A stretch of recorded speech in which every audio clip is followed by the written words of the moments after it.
7 मार्च 2026 Indian express के newspaper analysis में first जो न्यूज़ है वो स्पोर्ट्स न्यूज़ के बारे में दे रखी है। अभी चल रही है अभी चल रही है ICC world cup, ICC T20 mains world cup 2026 जो फ़िलहाल अभी इंडिया और श्रीलंका के बीच में, मतलब इंडिया और श्रीलंका में हो रही है। तो उसमें अभी सभी मैच, ग्रुप स्टेज के मैच और सुपर 8 के मैच सब कुछ ख़त्म हो गया है। अभी बाकी है फाइनल मैच जो इंडिया और न्यूजीलैंड के बीच में होने जा रही है 8 तारीख कल अहमदाबाद स्टेडियम, जो मोटेरा स्टेडियम है उसको चेंज करके अभी नरेंद्र मोदी स्टेडियम है, वहाँ पे होने जा रही है।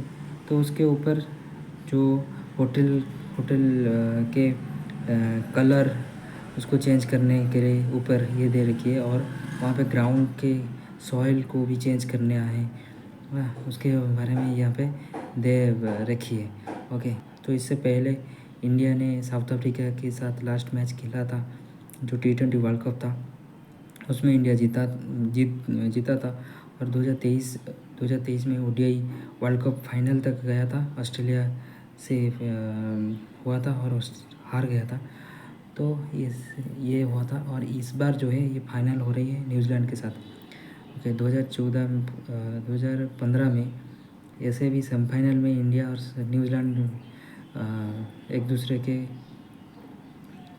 और अगेंस्ट में खेल रहे थे, तो उस टाइम पे न्यूजीलैंड ने जीत गया था। तो इस बार क्या होने जा रही है ये देखना पड़ेगा। इस बार इंडिया जीतेगा तो एक मतलब चीज़ें सही हो जाएगा। ओके, तो इसके बारे में जो वहाँ के ग्राउंड के सॉइल, पिच के सॉइल, उसके ऊपर रेड ब्लैक सॉइल की मिक्सचर ये होने जा रही है, तो उसके ऊपर ये दे रखी है। और उसके बाद जो रिकी मार्टिन है, जो ग्रैमी अवार्ड विनर है, उनको बुला रहे हैं फाइनल मैच के शो में। और उसके साथ फाल्गुनी पाठक और उसके साथ सिंगर जो है सुखविंदर सिंह, वो भी आ रहे हैं। तो इसके ऊपर ये है। और अहमदाबाद में जो स्पेशल ट्रेन जो भी स्पेशल ट्रेन चलेगा, और उसके ऊपर निगरानी करने जा रही है western and central railway. Okay, operate करेंगे सेवरल जो भी स्पेशल ट्रेन आएगा। और यहाँ पे जो स्टेडियम के स्ट्रेंथ है 1 लाख के स्ट्रेंथ है, सबसे बड़ा स्टेडियम है देश के नहीं, मतलब ऑल ओवर वर्ल्ड में। फर्स्ट है मोटेरा, उसके बाद है ईडन गार्डन नहीं, ऑस्ट्रेलिया में है एडिलेड। ऐसे करके ऑस्ट्रेलिया में 2 बड़ा ग्राउंड है, तो ये है फर्स्ट बड़ा ग्राउंड। और यहाँ पे न्यूजीलैंड की इलेक्शन हो रही है, बाईपोल हो रही है। तो इसमें जो है ये वहाँ पे आउटपुट ऐसे आ रही है कि वहाँ पे जो बलिंदर शाह एक जो है रैपर है वहाँ के, पहले रैपर थे, उसके बाद पॉलिटिक्स में एंटर किए हैं। और वहाँ पे इनके दल जो है जो उसका नाम है BSP। ओके, उनके दल के नाम है RSP, जिसका नाम है राष्ट्रीय स्वतंत्र पार्टी। ओके, उसके हेड भी है। तो वहाँ पे ये लीड कर रहे हैं 165 कॉन्स्टिट्यूशन से 144 लीड कर रहे हैं। तो इसके ऐसा सोच, मतलब ये आ रही है वहाँ पे न्यूज़, यही हो गए वहाँ के प्राइम मिनिस्टर। ओके, जो वहाँ पे अभी चल रही थे interim government, KP Sharma Oli, उनके गवर्नमेंट चल रहा था, तो इंटर्म गवर्नमेंट, ठीक। तो वहाँ पे ये चीज़ बदलाव होने जा रही है। और जो बुलंदर शाह है वहाँ के, उनके नाम ऐसे जाना जाता है, बालेन करके नाम जाना जाता है। वहाँ पे जो प्रोटेस्ट हुआ था JNG, तो उसकी वजह से ये गवर्नमेंट चेंज हुआ था। तो अभी फ़िलहाल इलेक्शन होने के बाद इनके गवर्नमेंट आ गया है, बालेन शाह तो आने जा रही है। तो उसके ऊपर हमारा जो फॉरेन मिनिस्ट्री के स्पोक पर्सन है रणधीर जायसवाल, ये कह रहे हैं कि जो भी गवर्नमेंट आ रहे हैं तो वो कह रहे हैं कि एक दूसरे के ओर से काम करेंगे बेनिफिट के लिए। और यहाँ पे इसका जो मैनिफेस्ट था, ओके, ये था 1.2 मिलियन जॉब क्रिएट करेगा और नेपाल के पर कैपिटा इनकम $1,447 से बढ़ाकर $3,000 करने जा रहे हैं 5 साल के अंदर अंदर। और इसके साथ हेल्थ के सेक्टर के ऊपर काम करेगा, यूनिवर्सल हेल्थ कवरेज इंश्योरेंस ये भी करने जा रहे हैं। और $100 बिलियन की जीडीपी ग्रोथ उनके कंट्री के जीडीपी ग्रोथ करने जा रही है। और यहाँ पे ये माना जा रहा है कि वहाँ पे 60% वोटिंग रजिस्टर की गई है। ठीक, ये हो गया बांग्लादेश के इलेक्शन के बारे में। और यहाँ पे तो ये अभी यूएस और ईरान के बीच के वार के बारे में ये दे रखी है। तो इस वार के वजह से इंडिया को बहुत मतलब नुकसान झेलना पड़ रहा है, क्योंकि वहाँ पे ये वो है जो कि 20% ऑफ ग्लोबल ऑयल और शिपिंग पासेस ब्रेक कर रहा है। और स्टेट ऑफ हॉर्मोज के ओर से बहुत सारे ऑयल से लेके पेट्रोलियम सब कुछ हो रही है। तो इसके वजह से यूएस रसिया से ऑयल परचेस करने के लिए परमिशन नहीं, मतलब कहा है, परमिशन तो नहीं है। एक तौर से हम ये नहीं कहेंगे कि परमिशन दे रहा है, नहीं, वो कह रहा है, परमिशन नहीं कहेंगे, वो कह रहा है कि रसिया से ऑयल परचेस करो। एक तो मैं कहूँगा कि यूएस के मतलब मेंटल ठीक नहीं है अभी, मतलब उससे कह रहा है ऑयल क्यों ले रहा है, टैरिफ लगा रहा है, फिर उसको कह रहा है ऑयल उसी देश से लाओ, क्या करें। ओके, तो यहाँ पे ईरानियन जो भी आते हैं ना, सभी आते हैं कोची पोर्ट में रुकते हैं, ऑयल जितने भी ऑयल्स आती हैं। और यहाँ पे ओके, तो यहाँ पे ऐसे पास होकर जाती है, ओके, यहाँ पे होकर मिडिल ईस्ट से होकर ऐसे करके स्ट्रेट ऑफ हॉर्मोज जो है, हॉर्मोज जो कि ईरान और यूएई के बीच के अंदर यहाँ पे दुबई है यहाँ पे। तो यहाँ से इस पास में एक पास है, स्ट्रेट के नाम है हॉर्मोज। तो ऐसे होकर इंडिया आती है। ये जो स्ट्रेट, ये है पर्शियन गल्फ और ये है पर्शियन गल्फ ऑफ ओमान। तो ये दोनों को कनेक्ट करता है और ईरान और यूएई से अलग करता है, ओके। और यहाँ पे जो पर्शियन गल्फ कंट्री है, तो कौन से देश है, ईरान है। यहाँ पे एक आया था पर्शियन गल्फ कंट्री, ये भी एग्ज़ाम में आ सकता है। पर्शियन गल्फ कंट्री कौन से देश है, ईरान है, कुवैत है, इराक है, और इसके साथ कतर है, ओके, यूएई है, ओमान है। ये सब, ओमान नहीं होगा, यूएई है, ठीक है। तो ये सब ये होगा, और सऊदी अरब भी है, ठीक। ये सभी चीज़, ओके, ये सभी दे रखी है। ऑयल फैसिलिटीज़, ये सभी ऑयल फैसिलिटीज़ और गैस फैसिलिटीज़ यहाँ पे रहती है, ओके। और अभी रिसेंट ये सभी चीज़ दे रखी है, ठीक। और यहाँ पे गवर्नमेंट हमारे देश के ऊपर अभी मतलब क्या ना, इसके वजह से जो यूएस और ईरान के क्राइसिस के मतलब ये जो चीज़ हो रही है, उसके वजह से जो वहाँ पे इंडिया एलपीजी इंपोर्ट कर रहा था थ्रू स्ट्रेट ऑफ हॉर्मोज, तो ये कर रहा था 85% का। तो वहाँ पे 85% जब हो रहा है तो डिपेंड हो रही है, तो इसके वजह से ये बहुत मतलब नुकसान होने जा रही है। पर इसके ओके, और ये इंडिया के एक्ट के अनुसार essential ESMA essential commodity acts 1955 के तहत ये आ रहे हैं कि एलपीजी मैक्सिमाइज प्रोडक्शन करने के लिए ये आ रही है। तीन कंपनी है, जैसे कि इंडियन ऑयल कॉरपोरेशन है, भारत पेट्रोलियम कॉरपोरेशन और हिंदुस्तान पेट्रोलियम कॉरपोरेशन। तो उन तीनों को वो कह रहे हैं कि ज़्यादा से ज़्यादा ऑयल जो एलपीजी प्रोडक्शन करो। ओके, और ये भी चीज़ आपको एक चीज़ ध्यान रखना, एलपीजी प्रोडक्शन होने में एक दो चीज़ चाह लगती है, ऑर्गेनिक कंपाउंड चाहिए। एक है प्रोपेन और एक है ब्यूटेन, तो दोनों को मिलाकर एलपीजी बनती है। तो ये चीज़ कहा गया है। और यहाँ पे यूपीएससी का रिज़ल्ट आया है और इसमें उड़ीसा के चार बच्चे यहाँ पे क्वालिफाई किए हैं। उसमें से टोटल एग्ज़ाम दिए थे 9 क्वालिफाई किए हैं 953।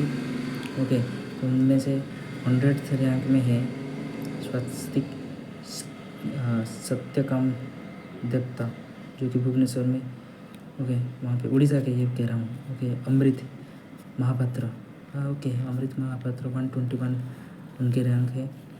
ओके, तो ये सभी ठीक है, ये अमृत महापात्र जो है 29 के है और ये सभी है। ठीक है, इसमें ज़्यादा कुछ ऐसा नहीं दिया है। ठीक, और यहाँ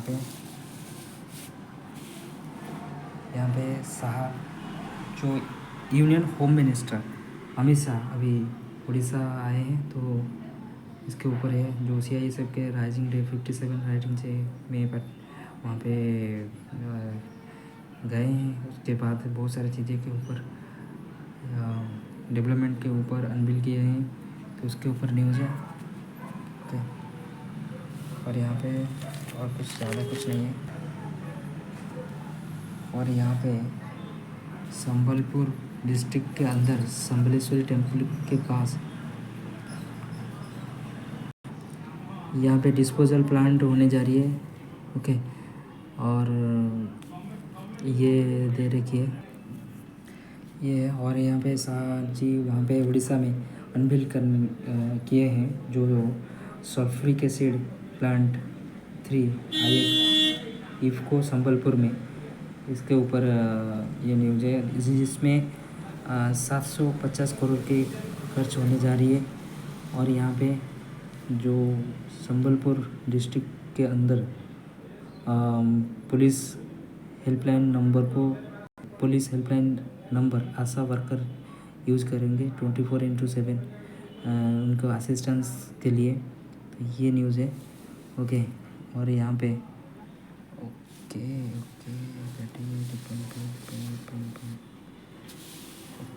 और यहाँ पे एक बड़ा न्यूज़ है जो कि वहाँ पे कर्नाटक गवर्नमेंट, वहाँ पे जो सीतारामा है वहाँ पे चीफ मिनिस्टर, तो यहाँ पे जो सोशल मीडिया को अभी बंद किए हैं चिल्ड्रन के लिए, छोटे बच्चे के लिए जो कि बिलो 16 ईयर 16 साल से कम उम्र के बच्चे को यहाँ पे मोबाइल फ़ोन बंद करने के लिए, मतलब सोशल मीडिया चलाने के लिए इन पर दिए हैं। और स्ट्रिक्टली ये काम करेगा वहाँ पे। बहुत सारे चीज़ के ऊपर उनके वहाँ के गवर्नमेंट रिस्ट्रिक्शन ले रही है। ठीक है, और इसके बाद सोशल मीडिया भी बैन करने जा रही है आंध्र प्रदेश गवर्नमेंट। और ये चीज़ उनके chief minister N Chandrababu Naidu ये कह रहे हैं कि 13 साल से कम उम्र के बच्चे को वहाँ पे ये चीज़ भी लेजिस्लेटिव असेंबली वहाँ पे ये चीज़ भी पास भी हो गई है। ओके, और 13 साल के कम उम्र के बच्चे उनके सोशल मीडिया से दूर रहना चाहिए, तो इसके ऊपर है। और यहाँ पे तो चीफ मिनिस्टर उड़ीसा के चीफ मिनिस्टर मतलब उड़ीसा के चीफ मिनिस्टर यहाँ पे कॉन्ग्रेचुलेसन किए हैं जो हमारा 2 टॉप रैंकर है स्वस्तिक और अमृत, उनको विश दिए हैं उनके यूपीएससी क्रैक के लिए। ये ज़्यादा कुछ यहाँ पे नहीं है। और यहाँ पे बडम्बा के अंदर एक शुगर मिल था। ओके, तो उसको शुगर इंडस्ट्री है, उसको रिवाइव करने के लिए ये रिवाइव करने के लिए प्रोजेक्ट के शिलान्यास की गई है। यहाँ पे न्यूज़ पे मतलब एडिटोरियल है, 4 एडिटोरियल। उसके बाद ये अभी यूएस ईरान के चीज़ चल रही है, तो उसके ऊपर न्यूज़ है। तो इसके ऊपर देखते हुए इंडिया के अंदर ये स्ट्रिक्ट ली गई है। Ministry of IB, information broadcasting minister जो होल्ड कर रहे हैं अश्विनी वैष्णव जी, तो ये कह रहे हैं कि टीवी न्यूज़ के अंदर जो यूएस और ईरान के बीच के न्यूज़ को जो गलत दिशा में दिखा रहा है और उनके टीआरपी बढ़ाने के लिए जो चीज़ करने जा रहे हैं जो भी न्यूज़ चैनल, उनके ऊपर स्ट्रिक्टली एक्शन ली जाएगी। तो उसके ऊपर ये चीज़ के हैं ministry of IB, information broadcast minister ने। और यहाँ पे जो IRIS डेना जो था, डेना वो ईरान जा रहा था, उसके शिप के क्रूज होने पे जो हुआ था, तो ये आया था इसमें वहाँ पे विशाखापट्टनम में एक यू हो रहा था, तो उसके दौरान वो आया था। इसका नाम था इंटरनेशनल फ्लीट रिव्यू, विशाखापट्टनम में हो रहा था फरवरी 15 से 25। तो इसमें पार्टिसिपेट किया था। ओके, तो इसके ऊपर है। और यहाँ पे ये दे रखी है, यहाँ पे जो यूएस स्टूडेंट जा रहे थे, इंडिया से यूएस जा रहे हैं जो पढ़ने के लिए F1 वीज़ा के लिए।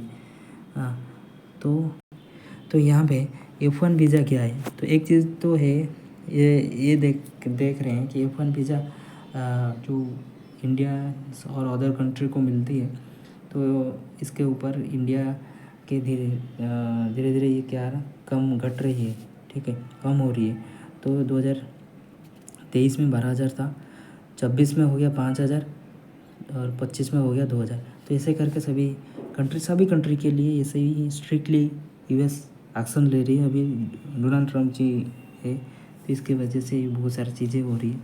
तो F1 वीज़ा क्या है? F1 वीज़ा मोस्टली जो वीज़ा होती है जिसमें शॉर्ट टाइम के लिए वहाँ पे यूएस में रहने के लिए, तो या वहाँ पे मोस्टली शॉर्ट टाइम के लिए मतलब स्टडी के पर्पज़ में वहाँ पे लेते हैं F1 वीज़ा, जिसमें वहाँ पे कुछ दिन के लिए रहने के बाद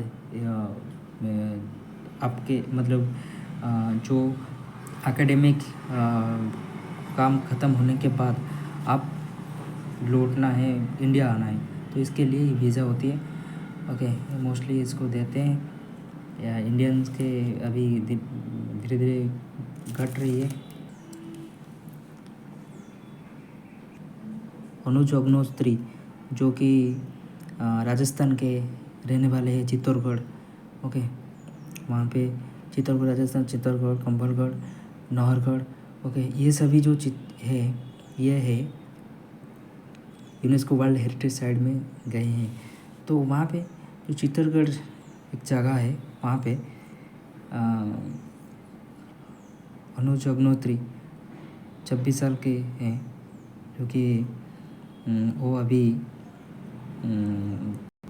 टॉप 1 रैंक होल्ड किए हैं।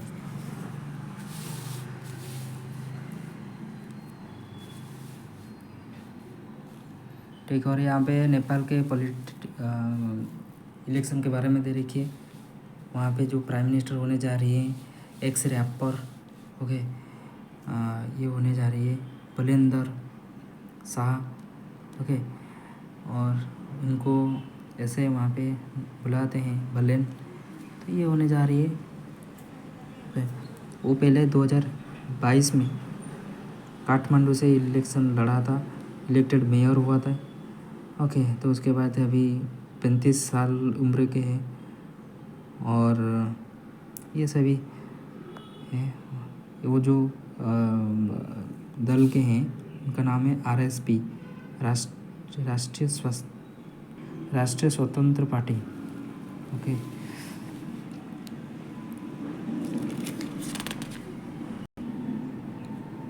और यहाँ पे यूएस ईरान के वार के बारे में है। बस इसके वजह से बहुत सारे चीज़ों के ऊपर अभी बंद रही है, तो इसके ऊपर ये न्यूज़ है। ओके। और ये है कल का मैच के बारे में दे रखी है। इंडिया और न्यूजीलैंड के बीच में मैच होने जा रही है, और यहाँ पे सभी शेड्यूल दे रखी है इंडिया के प्लस पॉइंट के कौन कौन है अभी, तो उसके बारे में ये दे रखी है। ठीक है। और इंडिया और न्यूजीलैंड के ये रिपोर्ट कार्ड है। इंडिया ग्रुप स्टेज में 29 रन किया था, जीता था, मतलब सब कुछ जीता था, जितने भी टीम थे उनसे जीता था। ठीक है। और जो वो है सुपर 8 में एक टीम से हारा था, उसका नाम है साउथ अफ्रीका। इसमें भी न्यूजीलैंड के भी सेम हाल है। ठीक। उसका क्या ना, जो जो ग्रुप स्टेज में साउथ अफ्रीका से हारा था, और यहाँ पे साउथ अफ्रीका से जीत गया है सेमीफाइनल में, उसके वजह से फाइनल में एंट्री किया है। और सुपर 8 के अंदर हारा था इंग्लैंड से, जिसको इंडिया हरा दिया है। ठीक है। और इंडिया को हराया था साउथ अफ्रीका, तो यहाँ पे साउथ अफ्रीका हार गया है न्यूजीलैंड से। ओके। तो उनके टीम के ये जो ट्रम्प कार्ड कहते हैं ये है, तो यहाँ पे दे रखिए। और जसप्रीत बुमराह के बारे में दे रखिए, तो ट्रम्प कार्ड था उस दिन के मैच के। ओके। और यहाँ पे एडवर्टाइजमेंट ख़त्म हो गया आज के न्यूज़पेपर के एनालिसिस। तो आशा करता हूँ ये न्यूज़पेपर एनालिसिस में आपके लिए फ़ायदेमंद होगा। तो चैनल को सब्सक्राइब करिए, लाइक करिए और शेयर करिए आपके दोस्तों के साथ।